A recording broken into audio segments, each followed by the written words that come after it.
Yeah,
yeah, yeah, yeah. Así, yeah, así, hey.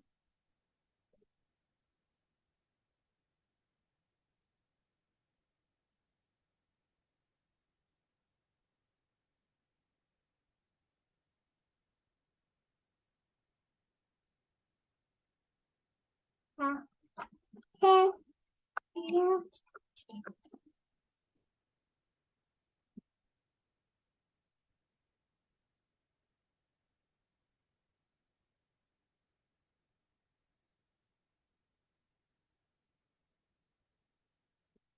yeah. Buenas noches, Nilda, ¿me escucha? Tenía su micrófono abierto. Buenas noches, doctor. Sí, ya lo apagué ya. Gracias. Disculpe, doctor.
Disponen el riesgo a la comunidad. Lo preocupante es que no fue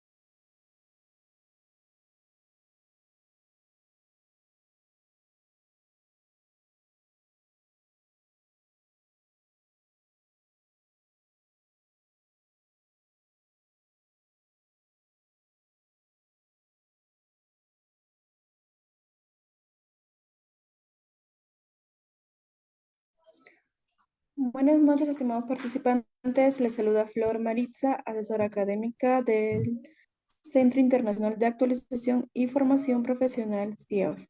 Agradezco la participación de cada uno de ustedes al Diplomado de Alta Especialización, Podología y Quiroterapia. El módulo que se va a realizar el día de hoy es onicocriptosis, tratamiento farmacológico y prevención. Antes de comenzar con la ponencia, les voy a dejar algunas recomendaciones. Por favor, mantener los micrófonos y videos apagados, a menos que el doctor solicite su participación. El ponente a cargo el día de hoy es el podólogo Marco Antonio Hernández Díaz desde México.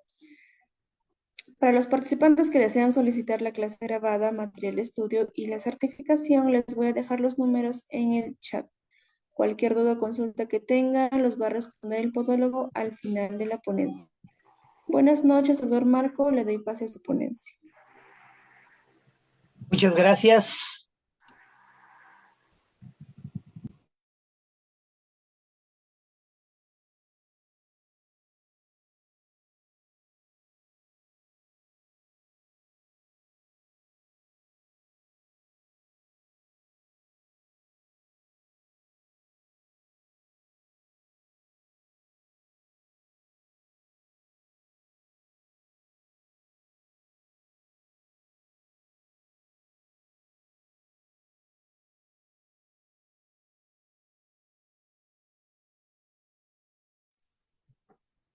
Gracias a todos los presentes.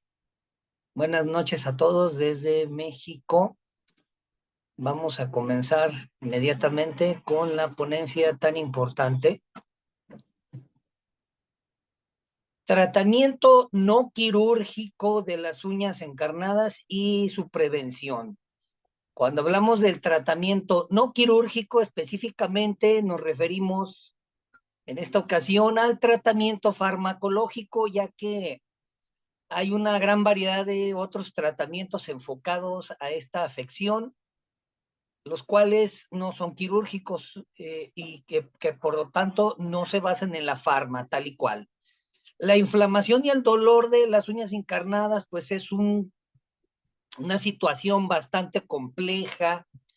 Es decir, por lo regular para el paciente que sufre de la uña encarnada le parece sencillo manipular, tratar de sacar el fragmento. Sin embargo, esta situación dejada en manos del propio paciente puede resultar grave, catastrófica e incluso puede cobrar la vida. Así es que, entendiendo esto, sabemos que las uñas encarnadas se dan cuando el borde lateral de la lámina unguial penetra en el tejido blando subyacente. Entonces, ese proceso de penetración va a producir una inflamación. Vamos, en cierta teoría, apunta a que la onicocriptosis es un cuadro compatible con enfermedad de objeto extraño. Estas pueden complicarse, ser un verdadero problema, llegar a ser incapacitante y por la situación de los efectos adversos es importante que sea considerada como un evento de urgencia en podología, ¿sí? Entonces, ahí está, tal y cual.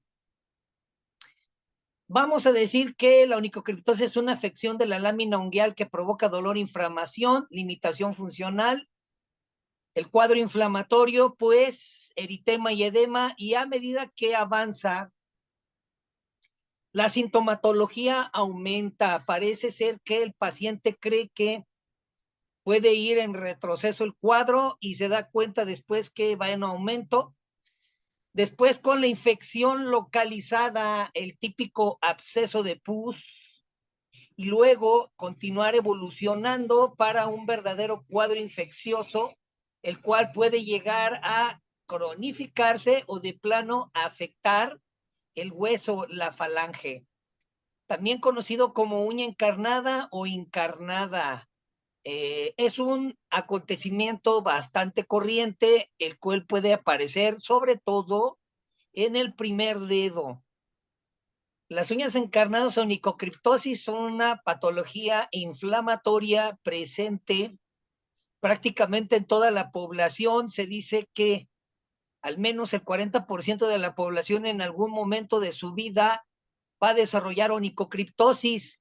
Es más común en la gente joven debido al deambulado y sobre todo el tipo de calzado. El corte no ideal, es decir, la onicotomía fallida, puede ser uno de los principales factores que se le atribuyen a la aparición de dicho padecimiento.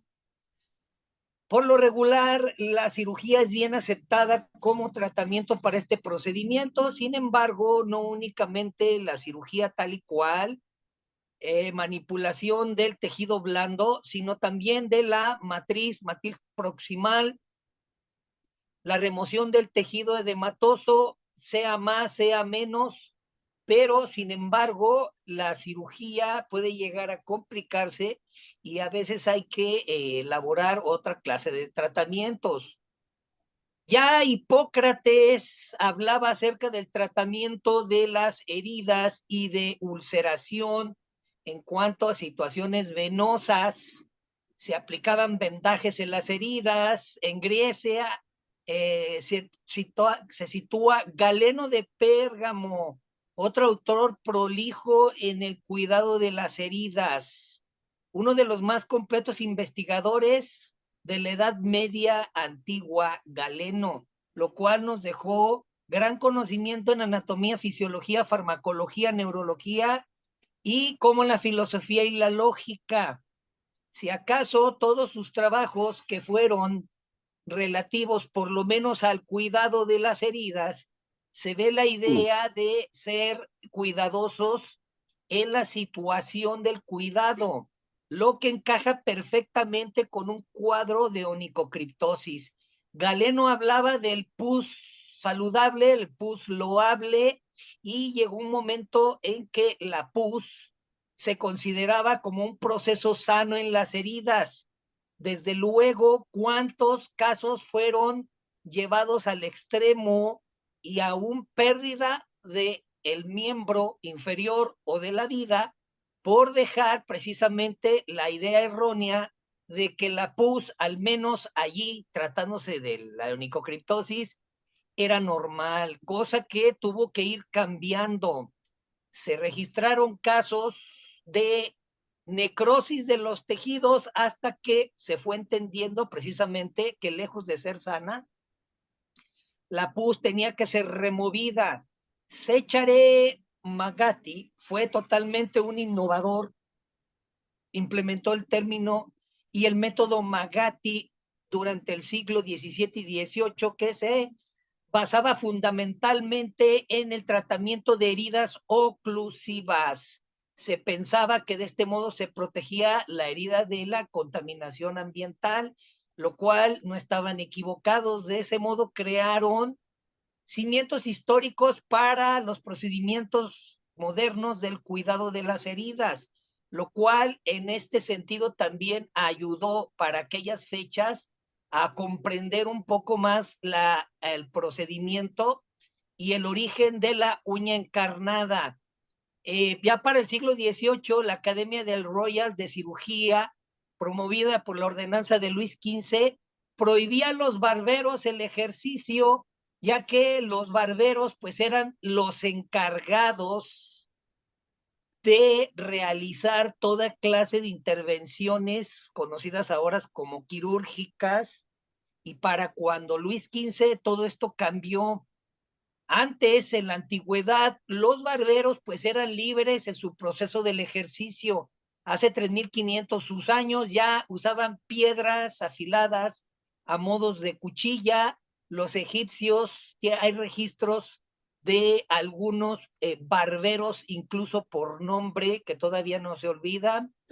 En la Edad Media, entonces, el barbero era el encargado de quitar abscesos, muelas, uñas encarnadas y demás. Sin embargo, Alejandro III prohibió a los clérigos que utilizaban métodos quirúrgicos para procesos de curación, lo cual se tuvo que ordenar después, y no solamente en clérigos, sino en personas estudiadas, es decir, en facultades de medicina. Ya para 1163, entonces nació la mezcla de la barbería con la medicina, ya que los barberos pues eran diestros en aquellos entonces del manejo del bisturí, así es que fue menester ordenarlos en facultades de medicina. Los barberos entonces en la Edad Media estaban encargados prácticamente de las curaciones, cuando en aquellos entonces se pensaba que la salud dependía del equilibrio de los humores internos, como sangre, flema, bilis amarilla y bilis negra. Vayan ustedes a saber qué era eso, pero era ampliamente entendido en la medicina y aceptado. Entonces estaba en acción el barbero, el cirujano de la ciudad, un profesional que además de la tarea de barbería era el encargado de realizar extracciones de muelas, sangrías, blanquear dientes, arreglar roturas, heridas, extraer piedras, sobre todo del riñón, limpiar oídos, la uña encarnada y otro, etcétera.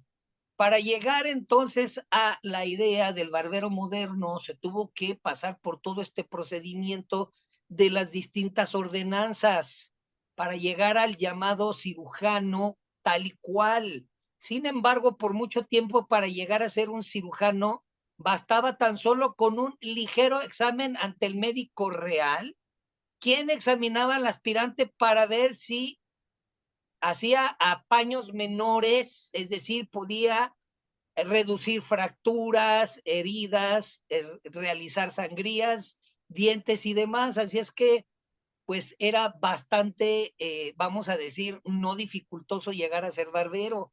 Ya con el tiempo, todo mundo sabía que las sangrías eran parte del procedimiento de los barberos, así es que se establecieron marcas distintivas, un madero blanco con líneas rojas que recordaban a la sangre, a las sangrías. Tiempo después, no se sabe exactamente cómo, pero dichos maderos blancos se les pintó también líneas azules. Así es que ya para la modernidad, en el siglo XVII, ya se conocía pues la señal típica moderna de los barberos con líneas azules y rojas, hasta que estos dejaron de existir como cirujanos. Ya tiempo después, en muchos papiros anterior se encontraban referencias a la uña encarnada, y con la desaparición del barbero y ahora con las nuevas ordenanzas para el médico cirujano, parece ser que la onicocriptosis iba a ser un problema finiquitado, pero aún hoy día existen todavía controversias, nótese, respecto de diferentes metodologías de tratamiento. Sin embargo, en este documento nos vamos a referir específicamente al farmacológico. La epidemiología de la onicocriptosis se dice que el estado de prevalencia, 20% de los pacientes con alguna patología del pie, 48% en el principal dedo, en el más grueso. Sin embargo, las altas tasas de personas en riesgo es mucho más elevada. Las causas de la onicocriptosis es multifactorial, no se le puede atribuir a una sola.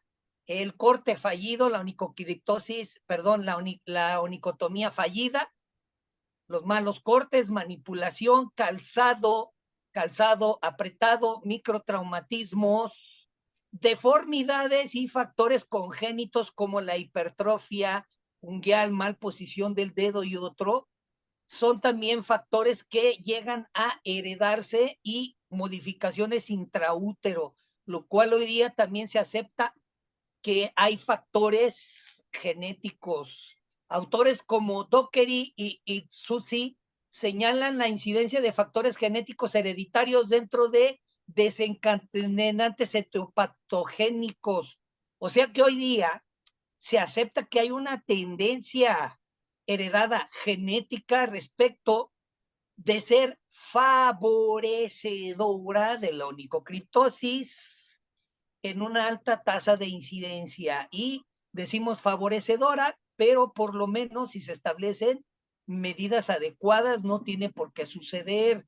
Factores de la aparición: corte inadecuado de las uñas, utilización de accesorios contraproducentes en las mismas, calzado inadecuado, altamente traumático, tipo militar, casquillo, industrial, uso de medicamentos que pueden favorecer la onicocriptosis. Hay algunos referenciados respecto de quimioterápicos y demás, uso de calzado y calcetines inadecuados, traumatismos, microtraumatismos a repetición, la propia manipulación del paciente, higiene inadecuada, presencia de deformidades, anomalías congénitas, cuestiones biomecánicas, presencia de hiperhidrosis y otras.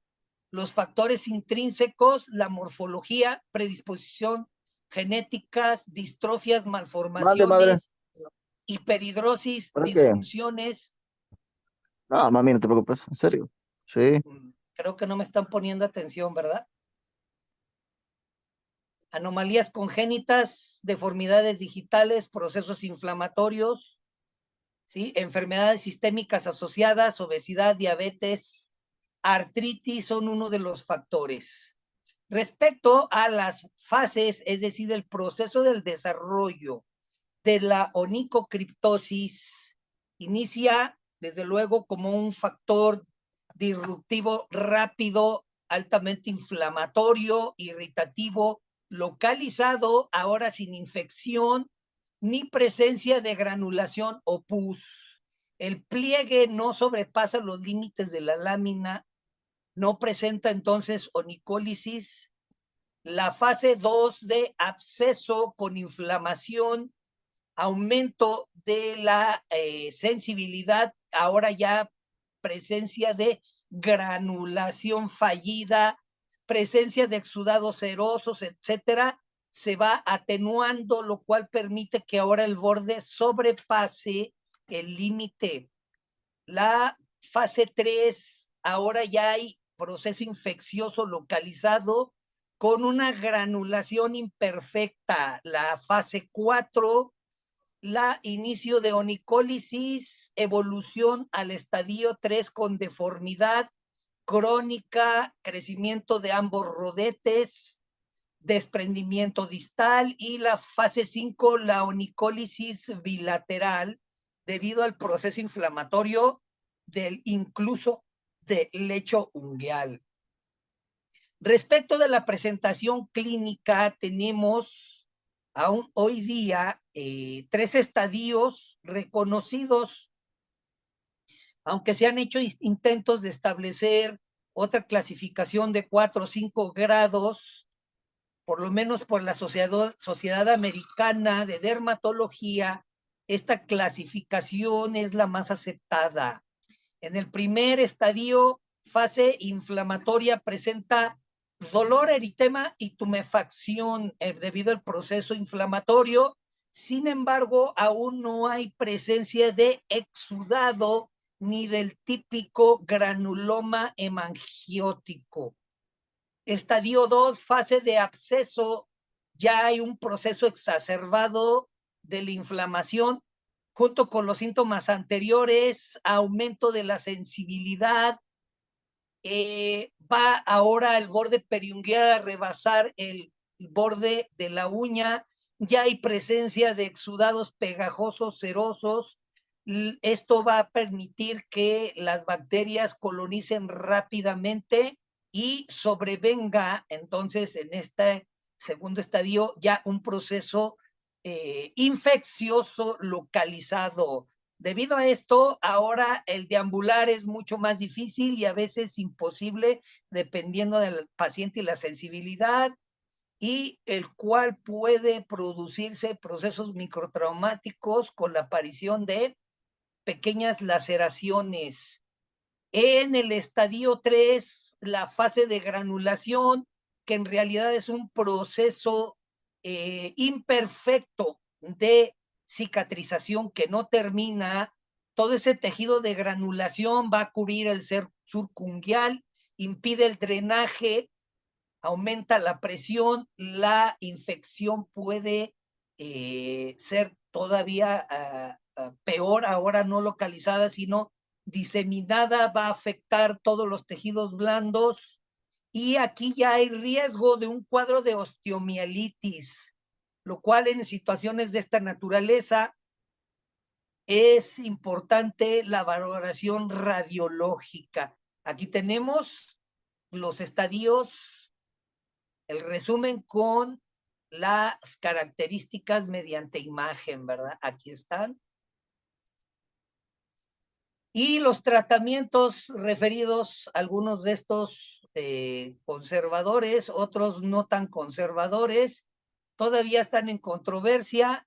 Respecto de la prevención, por ejemplo, se establece lo ideal, esta clase de ferulación de cánula, Y lo que vemos a la derecha es un retractor ungueal, el cual todavía no se encuentra, vamos a decir, evaluado, y hay muy poca referencia empírica al respecto. Lo que sí se sabe es que no es recomendable por las altas tasas de onicólisis producida por dichos aparatitos.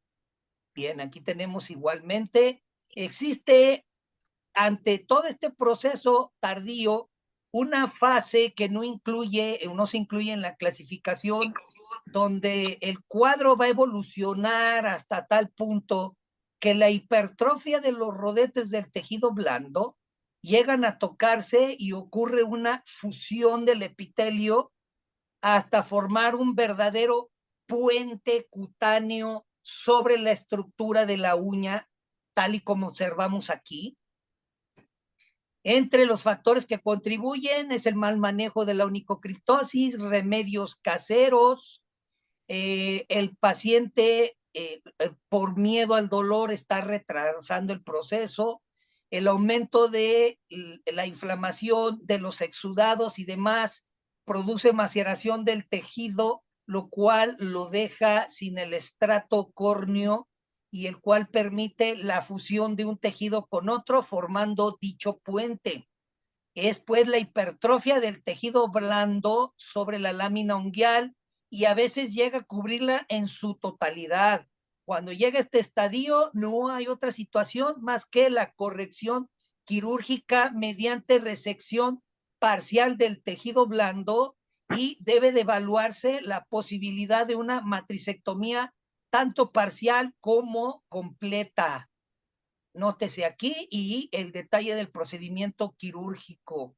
Sin embargo, hoy día, pues, estamos hablando que la importancia de los tratamientos no quirúrgicos, debido a que son menos invasivos, menos dolorosos, algunos son rápidos, cierto grado de eficacia y sobre todo mínimo riesgo, lo hace enfocado a la predilección de muchos expertos en sanidad.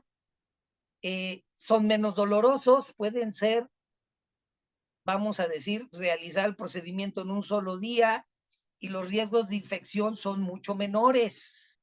Respecto de los procedimientos quirúrgicos, como por ejemplo la fenolización alcohol, aún con todo, no se encuentra todavía un consenso para decir que la fenolización o cauterización con fenol alcohol sea la ideal y que desde luego no existan riesgos. La evidencia empírica parece apuntar hacia el otro lado, que puede ser o llevar a complicaciones. Luego entonces, los eventos preventivos son importantes, independientemente del procedimiento que se requiera. Los cuidados posteriores es elevación del pie, evitar traumatismos, calzado cómodo, extremar higiene y limpieza.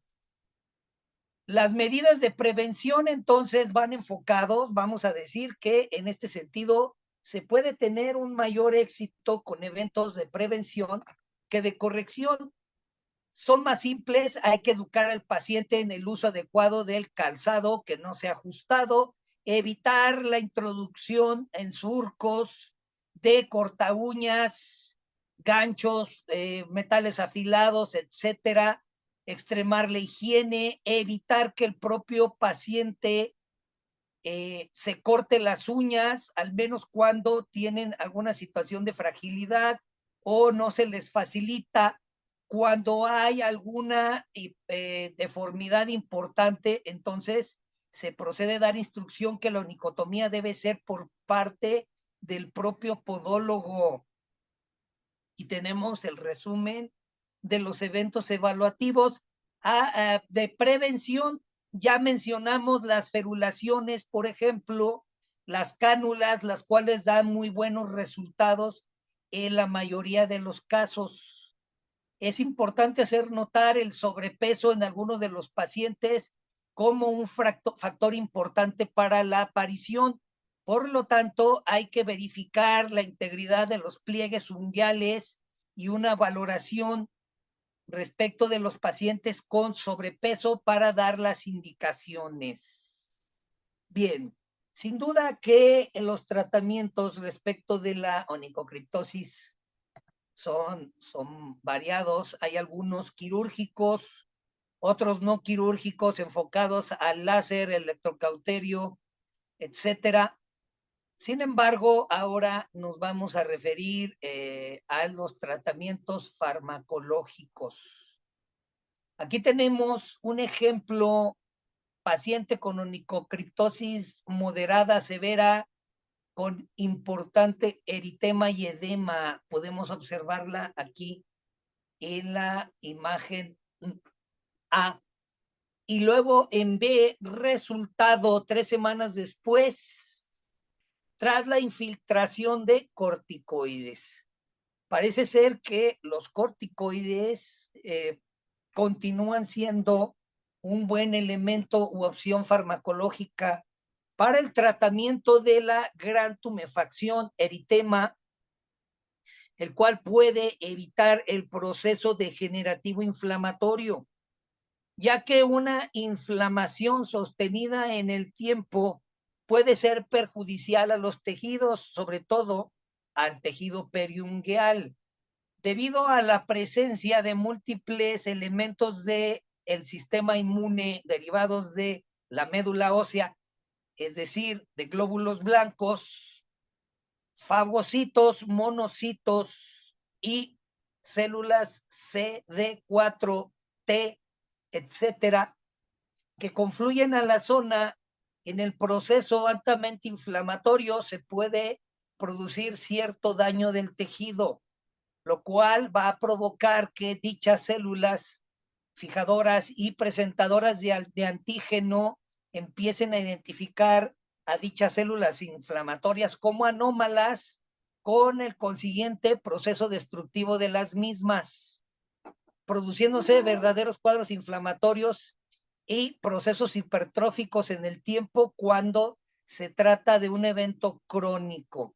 Así es que en este sentido el uso de corticoide va a evitar precisamente esta clase de eventos en el tiempo. Sin embargo, hay que puntualizar que no son corticoides al azar, sino que es específico y dirigido el procedimiento farmacológico en este caso. Figura número 2, en el A, paciente con onicocriptosis severa, con hipertrofia del pliegue y granuloma reactivo. ¿Sí? Bastante inflamado, sin embargo, parece que el cuadro no se sale del promedio. B, resultado a solo 3 meses tras 3 infiltraciones de corticoesteroide. Sí, es un corticoesteroide específico que vamos a analizar, triamcinolona. Respecto de todo el procedimiento farmacológico, antes de el inicio de procedimientos como los que acabamos de ver en imagen, hay que hablar respecto a la actuación ante la infección. La presencia de infección en la onicocriptosis puede dificultar el diagnóstico diferencial. Se desaconseja la realización de cualquier procedimiento y los signos y síntomas clínicos evidencian la existencia de procesos infecciosos. Entonces estaría indicado realizar cultivo, al menos ante los cuadros que no están claros y que por lo menos no se identifica claramente el proceso infeccioso atribuido al inóculo de la uña. ¿Por qué decimos esto? Porque como acabamos de analizar, hay procesos artríticos que pueden producir todo un cuadro inflamatorio en proceso sin la presencia de la onicocriptosis como tal. Luego, entonces, el podólogo debe de establecer un diagnóstico exacto ante este proceso infeccioso agregado, ya que en las cuestiones de la artritis se puede presentar la artritis séptica vía hematógena y lo cual puede producir un verdadero cuadro inflamatorio en el extremo. A veces dicho proceso puede provocar, desde luego, algún signo compatible con onicocriptosis, pero aún así, aunque el manejo ideal sea el conservador, es decir, una espiculectomía, resulta que el paciente no ve un resultado pronto. Esto nos hace ver entonces la seriedad en cuanto a quien atiende una onicocriptosis tenga que evaluar todos los factores impresos en la historia clínica para evitar situaciones fallidas. Los tipos de tratamiento entonces van enfocados a los quirúrgicos y a los conservadores. Respecto del conservador, hablamos de la extracción de la espícula en forma lateral, conocida como espiculotomía, el corte angulado que libera el secuestro del tejido blando periférico, tal y cual, la aplicación de acetato de aluminio entre el 5 y el 10%, lo que va a modificar la permeabilidad tisular y evitar la presencia de exudados, aunque el agua de Borrow, que es acetato de aluminio, ayuda ante los procesos antiinflamatorios secantes, van a facilitar la extracción de la espícula. La técnica de educación o reeducación unguial repara y orienta la lámina unguial utilizando distintos elementos.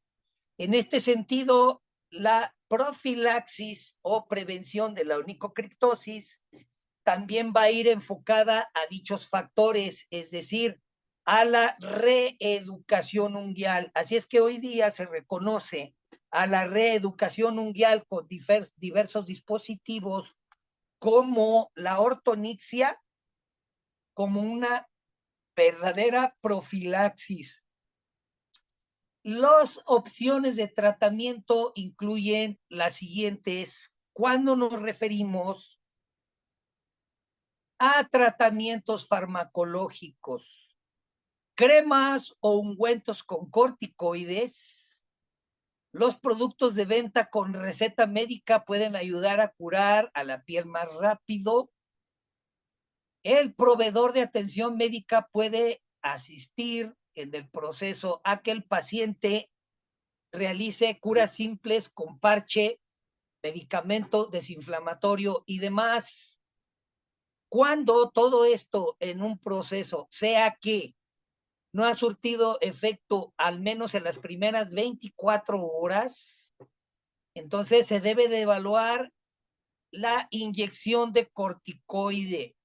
Es decir, si la piel no mejora con estos procedimientos típicos, medicados y ungüentos, entonces el personal sanitario, el médico o el proveedor en el caso, debe de seguir ahora con la administración de inyecciones de corticoides. Es posible que haya que repetir dicha inyección cada 6 u 8 semanas hasta que la infección desaparezca, hasta que la afección desaparezca. Por lo regular, estos procedimientos van vinculados a procesos inflamatorios diferentes en la piel. Sin embargo, vamos a ver que en la onicocriptosis es de valor probado el hecho de utilizar infiltraciones de corticoides de acción rápida para evitar la complicación. Cuando se hace de esta manera, el cuadro inflamatorio cede rápidamente, lo cual va a permitir ahora la atención de una espiculectomía más simple, rápida, menos traumática y con menos riesgo. El congelamiento, aplicar nitrógeno líquido en la zona afectada, puede ayudar a eliminar bultos. Sin embargo, en la situación de la onicocriptosis, cuando está en el proceso inflamatorio, respecto del congelamiento, se debe de utilizar bajo especialista únicamente, ya que como es una zona acral, se necesita un procedimiento exacto de la administración y dosis para evitar necrosis distal, la necrosis del dedo. Dicho congelamiento entonces va enfocado sobre todo a la presencia de granulomas, por lo menos no vinculantes, en onicocriptosis. La fototerapia y la terapia fotodinámica son excepcionales en este caso. Así es que, sobre todo el tratamiento farmacológico de menos riesgo en estos procesos de la onicocriptosis es fototerapia y terapia fotodinámica. Incluso hay algunas sustancias simples fotosensibilizantes, las cuales se pueden utilizar aquí. Son de uso común, fáciles de aplicar e incluso económicos. Por lo tanto, todo aquel que desea conocer este tratamiento farmacológico simple respecto del tratamiento de la onicocriptosis debe buscar la bibliografía adecuada al respecto como terapia fotodinámica en la onicocriptosis. Los medicamentos orales siguen siendo los más extendidos. Cada sanitario y médico debe de establecer la dosis, sobre todo en lo que se refiere a antibióticos y analgésicos para mejorar el cuadro. Hay algunos otros fármacos tópicos, por ejemplo, que pueden ayudar. Ya analizamos la idea de la utilización de algunas alternativas como la luz. Bien, aquí mencionamos la electrocoagulación. Ya hablamos o mencionamos un poco la crioterapia, la alternativa del láser, lo cual resulta no tan rápida debido a que alarga los tiempos de curación, ya que ahora se le agrega los procesos de quemadura con, desde luego, aumento de las tasas de infección. Todos los autores entonces señalan que el pronóstico es favorable en la utilización de algunos fármacos tópicos y los estudios histológicos lo han demostrado. Así es que haríamos bien en la instauración de algunos productos tópicos, tal y cual, y hay evidencia que lo respalda. En los casos más recientes y donde el tamaño no haya alcanzado un gran diámetro respecto de los granulomas, por ejemplo, ese granuloma, el cual puede llegar a infectarse, puede aumentar el dolor, la tumefacción y dificultar el procedimiento de la espiculectomía conservadora. Tenemos a el podofilox, que es derivado de la resina podofilínica, ¿sí? La cual va en combinación con el control bacteriano. La podofilina tiene una acción citotóxica, utilizando como vehículo el ácido tricloroacético al 20%. Se aplica una vez al día por 5 días para la absorción y reducción del granuloma hemangiótico, y luego hay que evaluar. Ante esa situación se realiza la espiculectomía y luego una vez a la semana como máximo por 8 semanas para resolver el cuadro inflamatorio. Aunque hay algunos otros como los beta bloqueantes, las tasas de éxito, ¿sí? no están todavía bien claras. Se ha visto que en algunos pacientes el timolol tópico y propanolol vía oral tienen cierto grado de éxito. Aún con todo, no obstante, no todos los pacientes con granuloma piógeno, granuloma telangiectásico, se benefician de dichos beta bloqueantes. Sin embargo, parece ser que el timolol tópico tiene una buena respuesta ante la inflamación de la onicocriptosis en los primeros grados, lo cual puede ayudar en las primeras 24 horas el timolol tópico al control del proceso inflamatorio, evita la proliferación del tejido granulomatoso, lo cual es de gran ayuda para que el paciente acuda y en un proceso simple se va a ayudar a hacer la espiculectomía de una forma sencilla. Así es que esa es una de las opciones. Ahora, el tratamiento farmacológico, ahora más reciente, vamos llamando así, porque hay estudios que tienen tan solo algunos 5 o 6 años. Investigamos un estudio sobre onicocriptosis, los cuales pacientes fueron tratados con infiltración intralesional de corticoides como terapia adyuvante, reductora previa a la intervención quirúrgica. Sabemos hoy día que hay un alto riesgo, sobre todo en diabéticos, sobre todo en la clase de personas, en el proceso de la espiculectomía completa, es decir, técnica matricectomía, sobre todo fenol-alcohol, lo cual, previo a cualquiera de estas maniobras, está indicado dicho corticoide. En ese estudio clínico se evaluó inicialmente la gravedad del cuadro inflamatorio mediante la escala de Heifetz.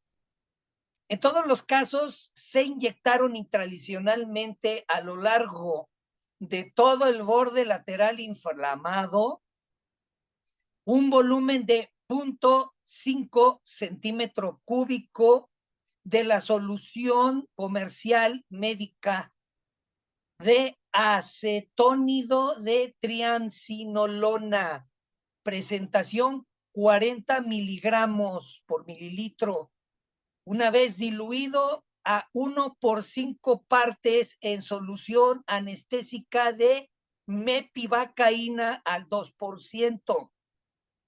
Sin embargo, en otros estudios se ha aconsejado sencillamente el acetónido de triamcinolona, 0.5 centímetros de solución de triamcinolona 40 miligramos con 1 centímetro cúbico de solución salina. Los estudios han demostrado que la mepivacaína al 2% ayuda al proceso, incluso a bloquear de una forma efectiva el dolor. Sin embargo, hay que recordar que la mepivacaína tiene efectos sistémicos tóxicos bastante conocidos, no deseables, por lo tanto hay que tener cuidado con la dosis de la mepivacaína aquí al respecto. Aquí tenemos la clasificación Mosena para la onicocriptosis, compatible con la de Feitz. Bien, los corticoides como la triamcinolona pueden inhibir la producción extracelular de proteasas lisosomales. Dichas proteasas lisosomales en los procesos inflamatorios excesivos, van a producir acción apoptótica importante, de tal forma que la triamcinolona intralesional va a proteger el tejido, evita que se lesione. Esta es la razón por la que la triamcinolona en los primeros estadios de la onicocriptosis lleva a producir o evita la degradación, es decir, protege contra tal, y el proceso como tal es mucho más fácil realizar la espiculectomía. Sobre un caso clínico se trataron 5 pacientes, 2 hombres, 3 mujeres, entre 10 y 60 años de edad. 3 casos correspondían a onicocriptosis moderada, grado 2, y otros 2 a onicocriptosis grado 3.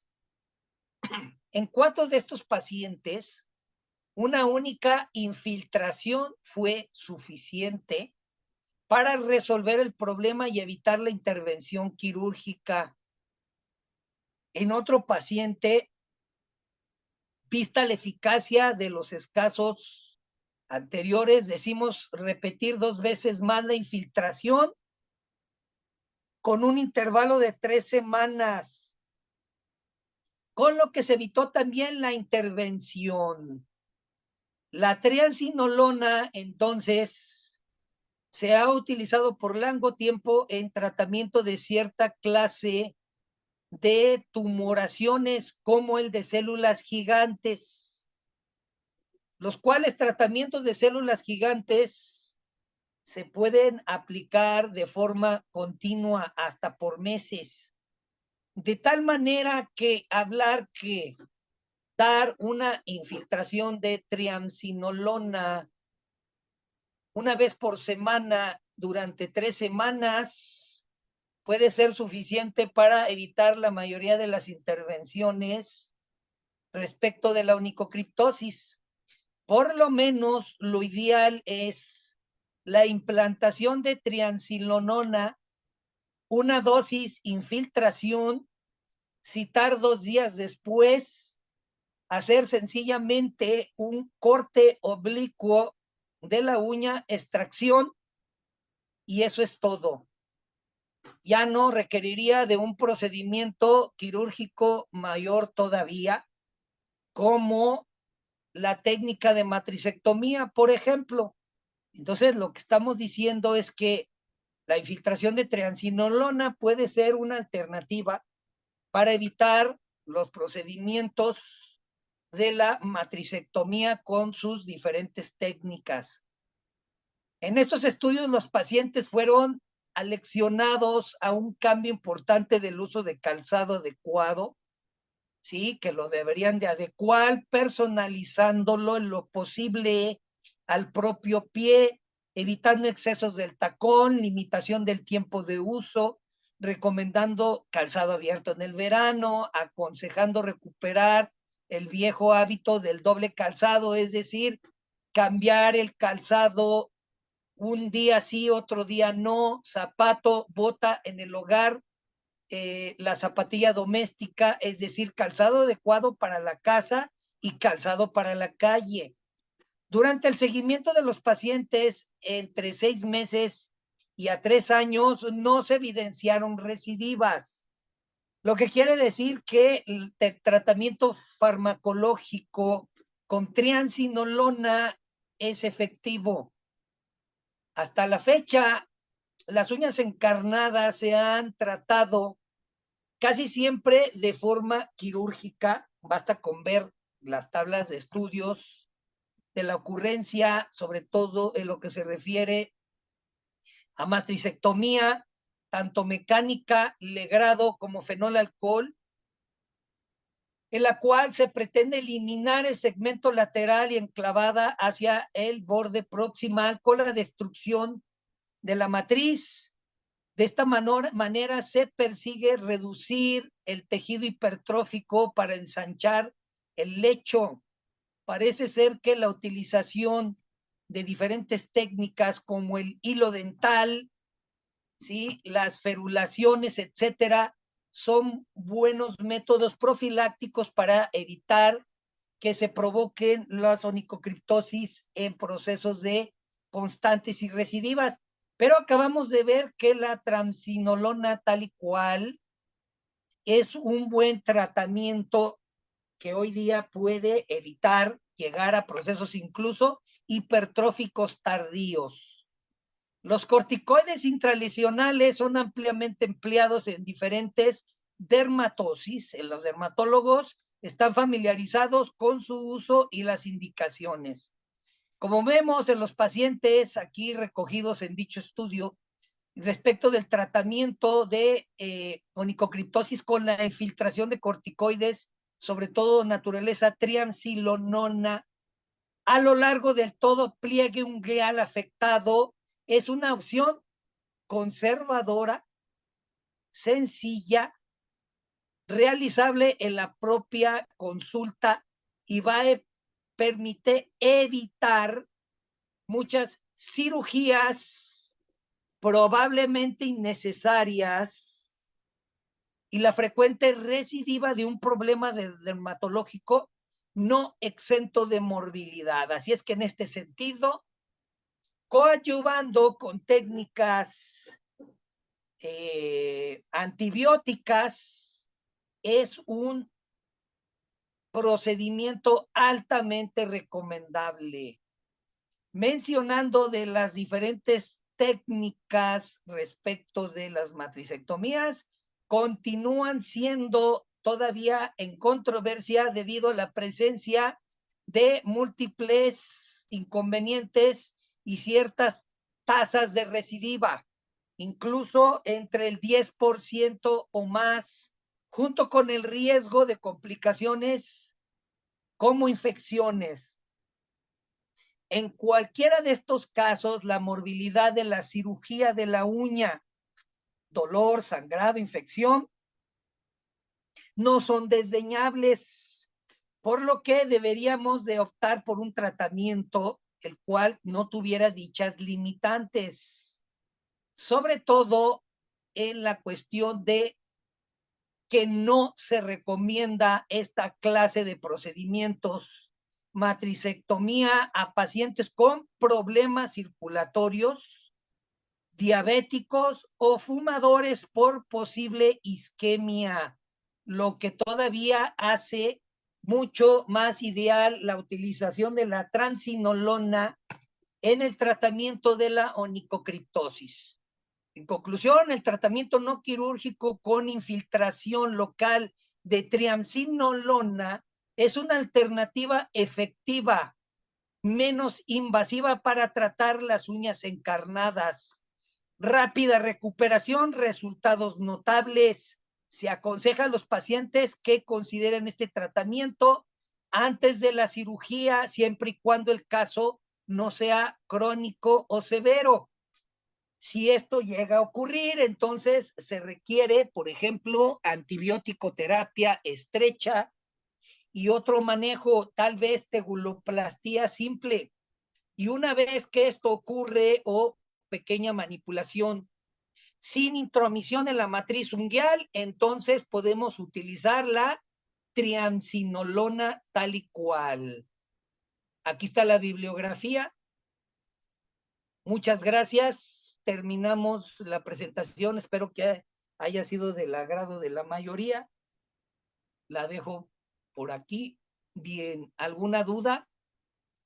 Vamos al chat. Pueden escribir sus dudas en el chat o si lo desean con orden, ahora sí, abrir su micrófono.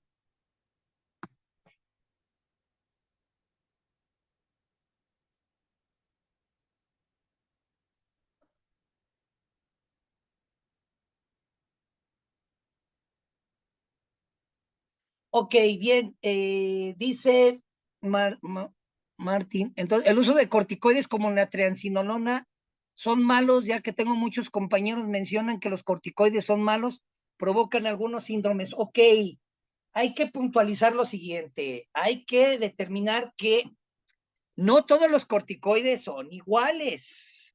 Hay unos de larga acción, muy profundos, betametasona, prednisolona, cuyas indicaciones son diferentes. Entonces no podemos decir que todos los corticoides sean iguales. Estamos puntualizando la triamcinolona como un corticoide de naturaleza diferente. Claro que el síndrome de Cushing puede producirse. Sin embargo, hay que determinar que el síndrome cushinoide es compatible, por ejemplo, con los corticoides, aún de largo uso, larga data, y los estudios clínicos han demostrado que a pesar de llevar procesos exactos de la dosis, la frecuencia, pueden sin duda llegar a producir síndromes como el Cushing.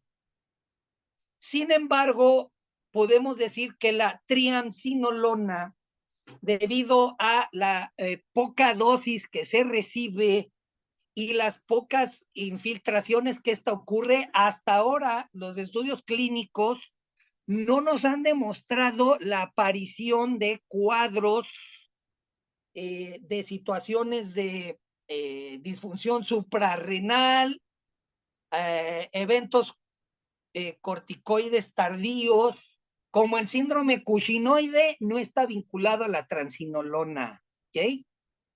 Entonces, sí, claro que sí, pero dentro de lo que es la cuestión de la farmacología, ¿verdad? ¿Qué efectos adversos se observan por el uso de triancinolona? Efectos locales, ¿no? Los efectos locales, si se presentan, si acaso puede haber una ligera escozor, descamación local únicamente. Hasta la fecha no se han reportado situaciones adversas importantes, si acaso lo que acabamos de mencionar, algunas sensaciones, escozor y descamación, únicamente. Ahora el uso de la transinolona, tal y cual se establecen los parámetros, es segura. En México el uso de corticoides es exclusivo, uso recetado dermatólogo o venta libre. No, son de venta libre, en México son de venta libre. Los únicos que están normados por la receta, pues son los antibióticos y algunos otros que les llaman de tipo controlado, ¿verdad? Pero no son de venta libre. Incluso hay laboratorios que dan muestras gratuitas, ¿verdad? Pomadas con corticoides, de ser así, una vez realizada la espiculotomía, se podría poner en los paroniquios. Sí, tenemos la pomada simple betametasona. La betametasona es un corticoide bastante potente, más que la dexa, de ahí que se opte porque sea vía tópica. La betametasona, por ejemplo, está indicado en situaciones inflamatorias reumáticas severas, presencia de inflamación prostática y de otras por su potencia. Entonces es bastante segura la utilización vía tópica. Sin embargo, puntualizamos, parece haber una cultura malentendida y peligrosa en la utilización de dichas pomadas de betametasona. Dichas betametasonas, por ejemplo,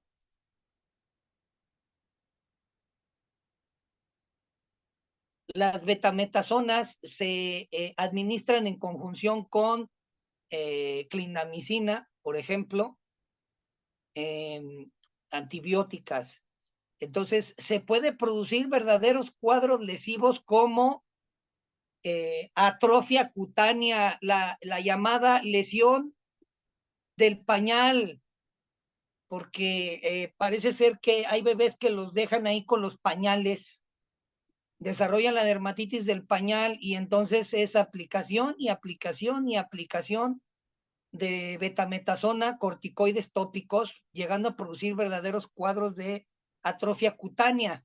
Por lo tanto, ningún medicamento tópico con corticoide, sobre todo la betametasona, debería de aplicarse por más de 15 días. 15 días.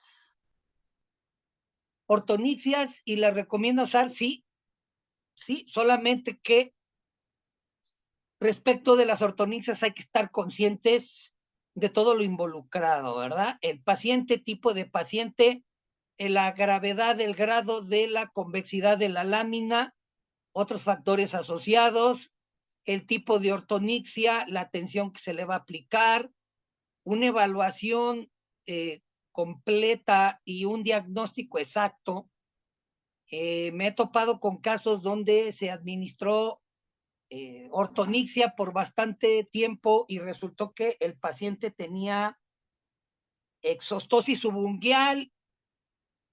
Entonces, imagínate cómo llegar allí a la administración de una ortonixia en un paciente con exostosis subungual, ¿verdad?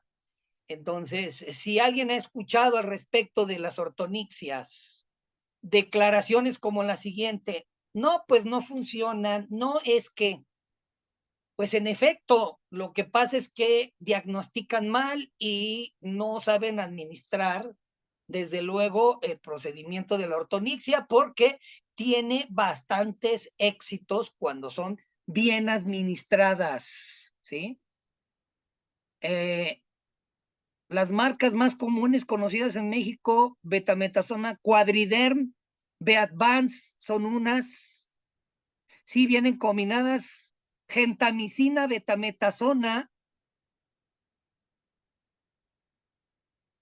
Sí, la matricectomía, tratamientos actualmente sí.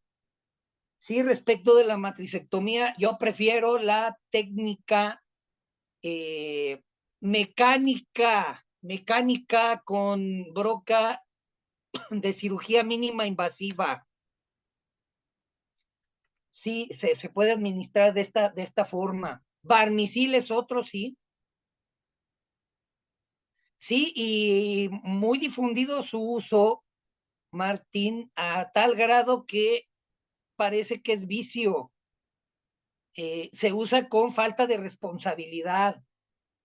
Dichos medicamentos son delicados. Pues, la mayoría son delicados, ¿verdad? Pero desde luego, a título especial. ¿Sí? Bien. Muchos compañeros que me juzgan, pues bueno, se entiende, Martín, pero para eso están los compendios de farmacología, ¿no? Para evitar juicios. Los compendios de farmacología están ahí para algo. No es necesario emitir juicios. Si lo estás utilizando bien y conforme a lo que es la administración coherente de fármacos,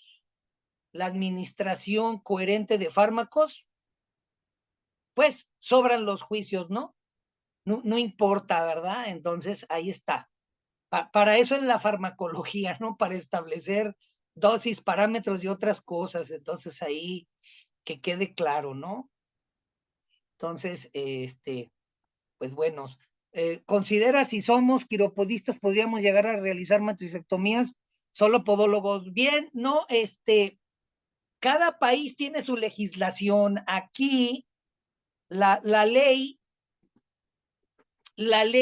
no específicamente, la ley no prohíbe al podólogo realizar matricectomía, no prohíbe realizar matricectomía. Sí prohíbe como parte del ejercicio médico administración de ciertos medicamentos, por ejemplo. ¿Sí? Pero desde luego, si no se es personal sanitario, médico, enfermera, podólogo de otra naturaleza, puede encontrarse en controversia, es decir, un quiropodista, desde todas luces, al menos en las leyes actuales, en la mayoría de los países de América, no se permite, vamos a decirlo así, que un quiropodista haga matricectomía, ¿verdad? Es decir, porque es un procedimiento invasivo desde este punto de vista. ¿De acuerdo? Entonces, son situaciones bastante delicadas y que podemos entrar en controversia al respecto. Pudiéramos tener un largo debate al respecto, pero por lo menos lo podemos mencionar de esa forma. Es decir, hay, por ejemplo, dermocosmetólogas, cosmiatras que no son personal de salud y pueden infiltrar una serie de sustancias bajo la piel y el rostro. Y entonces uno debería preguntarse, bueno, ¿y si una cosmiatra puede realizar eso, por qué yo no? Entonces ya son situaciones de deontología, lo cual ha suscitado controversias en muchos países donde al podólogo no se le permite el ejercicio autónomo, al menos en la infiltración de medicamentos. La realidad es la siguiente: en México, a la presencia de múltiples asociaciones y federaciones de podólogos. Por común acuerdo, todos realizan o pueden realizar matricectomía. Todos. De tal forma que, como gremio, en el proceso de la realización de una matricectomía científica, bien administrada, diagnosticada, etcétera, con el tiempo al gobierno no le queda más remedio que aceptar. Pero ¿qué pasa cuando personal no podológico se aventura a estas maniobras y hay bastantes situaciones adversas, muchas graves y otras cuestiones? Pues entonces le va a llamar la atención a la autoridad y eso finalmente va a perjudicar a todos. Termina perjudicando a todos. Las espículas sí se pueden corregir, sí. Toda maniobra como espiculectomía completa, parcial, simple, se puede realizar desde el punto de vista de quiropodia, claro que sí. Corte correcto, nicotomía correcta. No todas las uñas las vamos a cortar, no. No existe el corte recto, al menos desde el punto de vista podológico, es un mito. Eso del corte recto es un mito, no. Como podólogos decimos el corte anatómico. Entonces, el dedo, la falange, el tejido periungueal, etcétera, nos van a guiar a la onicotomía correcta, de tal forma que algunos van a requerir un corte un poco más redondo hacia los laterales, otros de ninguna manera. Entonces vamos a decir que la onicotomía fallida puede ser a veces por mal interpretar esta declaración. ¿De acuerdo? Entonces hay más todavía. La gente cree que es bien simple cortar las uñas, ¿verdad? Hemos visto muchos realizar corte recto muy longitudinal para los paroniquios, uñas que en efecto, por eso decimos que es corte anatómico, y peor aún, algunos vicios adquiridos.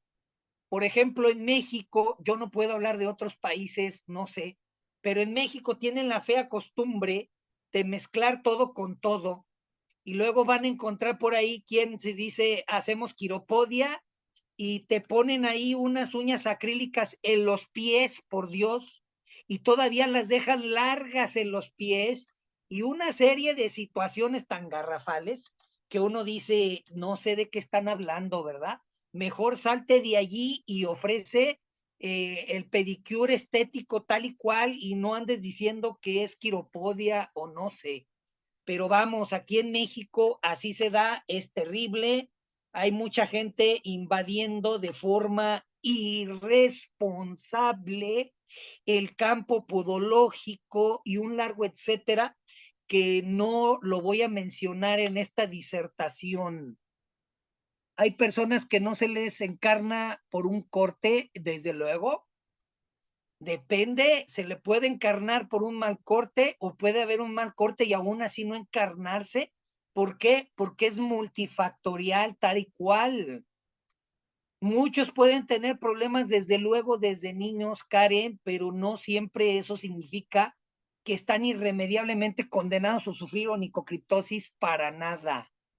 Sí, para nada. Eso es lo que hay que entender. De ahí están las múltiples procedimientos para el caso. ¿Sí? Bien, en uñas con onicomicosis, la posibilidad del paciente llegue, claro, no conocemos la prevalencia ni las tasas como para decir el 15 o el 20% de las onicomicosis terminan en onicocriptosis, no, pero de que puede suceder, sí. Y al menos yo en mi práctica lo he visto. Y dicha declaración que la onicomicosis puede producir una onicocriptosis está presente en la bibliografía como un hecho. Claro que sí. Acá en Chile, bebés con uñas encarnadas debido al calzado. También en México. También en México, el año pasado, para estas fechas donde empieza el frillito y le ponen la bota tejida al bebé y en la calceta y todo eso, en una sola semana atendí 10. En una sola semana a 10 lactantes con onicocriptosis. Imagínense, ¿no? Ya ni siquiera caminan y ya con la onicocriptosis. Qué terrible, ¿verdad? A veces algunos de estos fueron por la ansiedad de los padres ante la necesidad malentendida de una onicotomía, es decir, corte de la uña cuando no está indicada, ¿verdad? Y algunos otros, mal manejo por hipertrofia lateral y otras por evidentemente la aplicación traumática de calcetas y de otras situaciones, lo cual no es ideal en el lactante. ¿De acuerdo?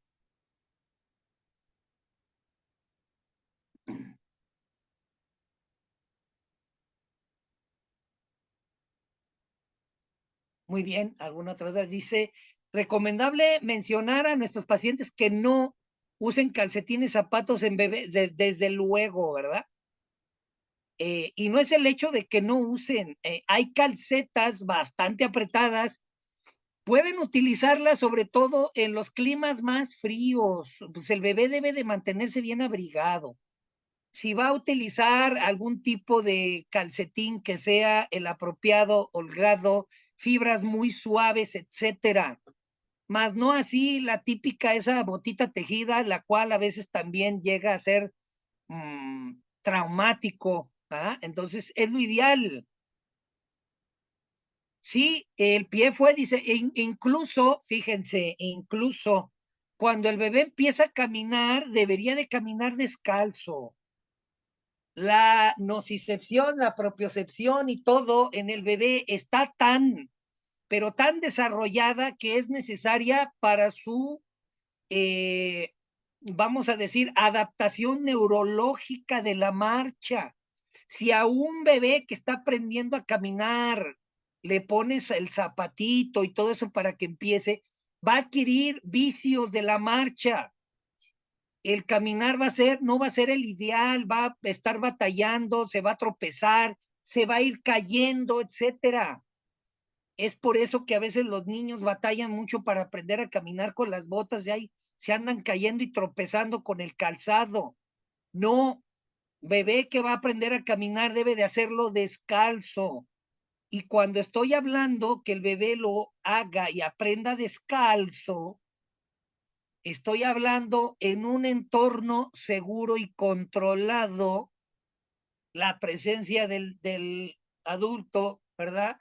O sea, no vamos a dejar que el bebé camine por ahí, no sé dónde, en qué clase de terrenos, en tierra no adecuada y una serie de cosas. Allí mismo, en casita, con un tapetito muy delgado, algo, el piso bien limpio, de alguna forma, pero hay que ofrecerle al bebé esa oportunidad de aprender a caminar descalzo. Saliendo de moda calcetas que vienen con de los dedos, sí, se les llama finger toe. Las finger toe tienen la forma de los deditos, siempre y cuando no sea bastante ahí apretada y demás, es adecuado. Es adecuado. Incluso hay un calzado para corredores de resistencia, así el finger toe, y que lo hacen en concreto, pues ahí puede resultar traumático, ¿verdad? Hay que hacer una evaluación biomecánica para saber si dicho calzado es el adecuado en este caso, porque no todos pueden utilizarlo, ¿verdad? En embarazadas con onicocriptosis es debido a biomecánica, por lo regular, sí. Imagínate la típica embarazada con los pies y las piernas hinchadas con edema. Claro que llega a ser un factor, ¿verdad? El propio edema del embarazo llega a ser un factor, claro que sí. Giovanna, ok. Bien, ¿alguna otra duda?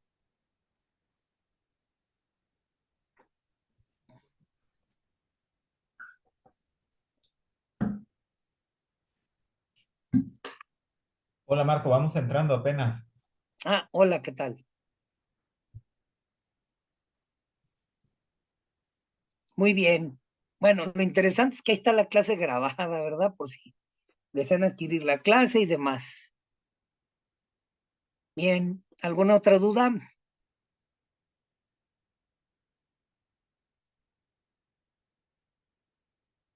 ¿Qué tan recomendado es colocarse anestesia a personas embarazadas? Sí, por lo regular, en base a los parámetros de la dosis, son seguro. Hay que recordar, hay que la elección, atenernos a la elección. Acuérdense lo que es la primera y la segunda línea de anestésicos. Primera y segunda línea, ¿sí? La verdad, las embarazadas, les voy a decir algo, se pueden, vamos a decir, arriesgar o están más expuestas a tal cantidad de toxinas durante el embarazo en su vida diaria que en una consulta podológica. Se sorprenderían al ver tal cantidad de productos en el hogar, en el cuidado del personal que tienen sustancias terribles para la embarazada. Les doy un ejemplo y no voy a mencionar marcas por situación de ética, pero les voy a decir algo. Acá en México se está haciendo muy famoso un desinfectante de calzado y un desodorante que entre sus componentes tiene formaldehído y le ponen ahí formaldehído grado médico, ¿verdad? Como que si eso lo hiciera menos peligroso, con que le pongan que es de grado médico, ¿verdad? Eh, la gran cantidad de problemas que puede producir el formaldehído en un desinfectante de calzado y para pies. Y uno dice, ¿en serio? Bueno, la cuestión es la siguiente, que dichos desinfectantes pues van a ser recomendados por podólogos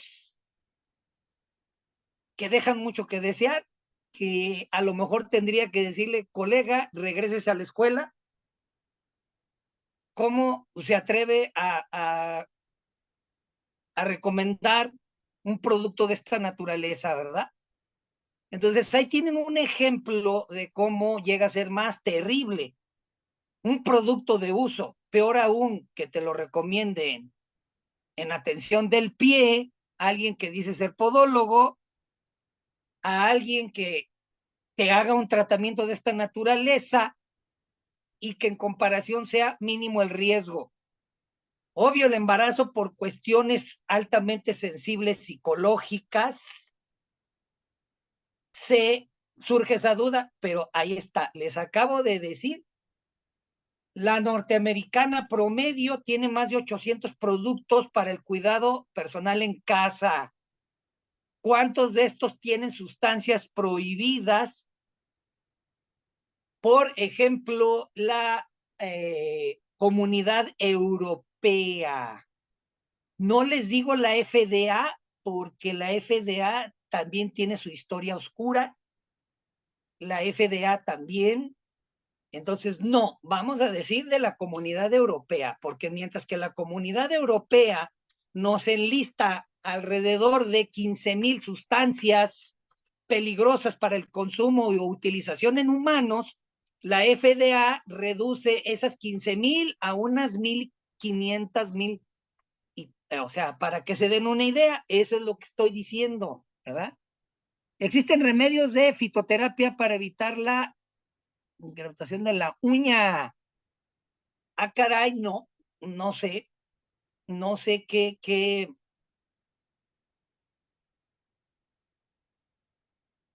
en fitoterapia no, desconozco. Específicamente, ahora no recuerdo, mi memoria no me deja llegar ahí a saber qué medicamento fitoterapéutico o sustancia evita eso, ¿no? Una vez me colocaron una anestesia realizada a base de clavo. Ah, ok. No, hay una amplia gama de anestésicos naturales, ¿verdad? Aquí en México tenemos varios. Tenemos varios, tenemos la llamada raíz azteca, la raíz azteca utilizada por largo tiempo como anestésico por los indígenas mexicanos, ¿sí? Para que se den una idea, antes de la llegada de los españoles a América, los podólogos, los aztecas ya eran podólogos, bueno, los aztecas ya tenían protopodólogos, tenían su propio instrumental, tenían esas plantas, entre ellas la raíz azteca como anestésico, o sea, eran bastante sofisticados, ¿verdad? Su propio instrumental, incluso por nombre, utilizaban un bisturí de obsidiana, un cuchillito llamado Istlisimanloni, con el cual quitaban los callos. Para que se den una idea, no hay una sustancia más afilada sobre el planeta que un bisturí de obsidiana. Incluso hay cirujanos plásticos reconocidos, por ejemplo, en Nueva York, que ellos hacen cortes en sus cirugías con bisturí de obsidiana, y los estudios respecto de la utilidad de un bisturí de obsidiana se dieron cuenta que la cicatrización era más limpia y mucho más rápida, de ahí que se utiliza en cirugía plástica para que la cicatriz sea imperceptible. Hace aproximadamente 12 años atrás, yo llevé un protocolo de estudio con la utilización de un bisturí de obsidiana en la quiropodia, es decir, la remoción de callos, con muy buenos resultados. No sé si alguien más lo hizo, si no, pues quiere decir que fui el primer podólogo en México en utilizar el bisturí de obsidiana.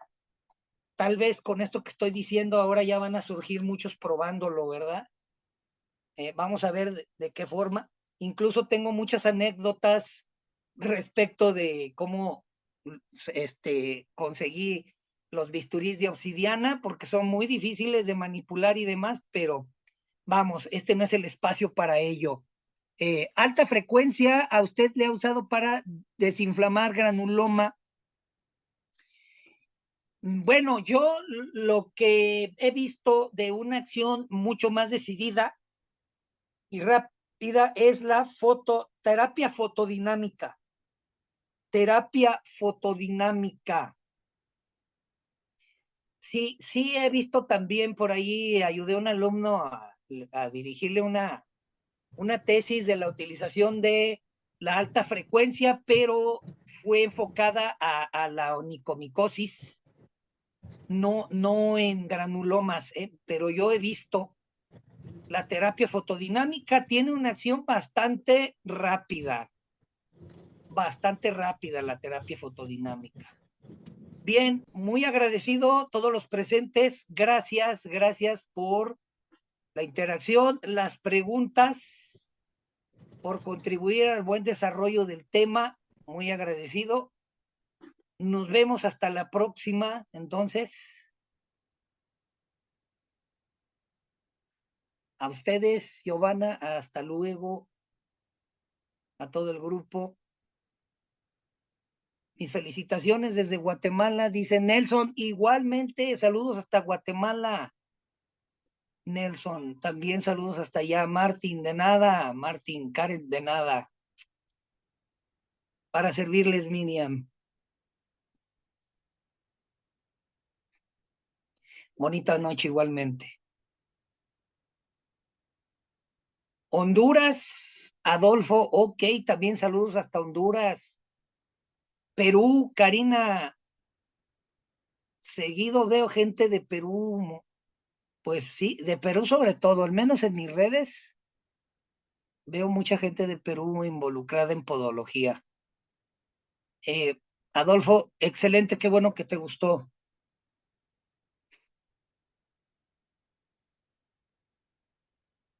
Qué bueno. Bien, muchísimas gracias. Gracias nuevamente. Terminamos esta ponencia. Hasta la próxima. Bendiciones.